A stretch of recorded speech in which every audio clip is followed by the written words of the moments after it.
پس از سقوط و تصرف دوباره چندین ولسوالی به دست طالبان مسلح و نیروهای امنیتی افغان در چند روز اخیر، ریاست اجرایی تایید می کند که مخالفان مسلح حملات تهاجمیشان را آغاز کردند.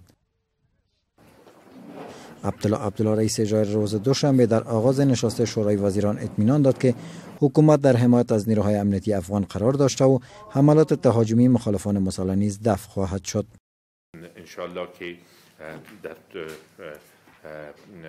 جریان روزها و هفته‌هایی که داریم این موج بسیار بزرگی از تهاجم که سراسری در نقاط مختلف کشور ما آغاز شده از طرف دشمنای کشور این دفع شده و دفع شده بتانه. رئیس اجرایی این سخنان را در حال مطرح می کند که در چند روز اخیر مخالفان مسلح حملات تهاجمیشان را بالای شماره از ولایات به شمول کندوز، تخار، ننگرهار، بغلان و شماره از ولایات دیگر شدت بخشیدند. در این حال کارشناسان نظامی افغان اظهارات رئیس اجرایی را نوعی از راهیه دادن به مردم خوانده و تاکید می کنند که ضعف در مدیریت جنگ و راه اندازی عملیات ها وجود دارد. اسحاق قطمر یکی از این کارشناسان می گوید برای دفع حملات مخالفان مسلح نیاز است تا به خواست نیروهای امنیتی رسیدگی شود.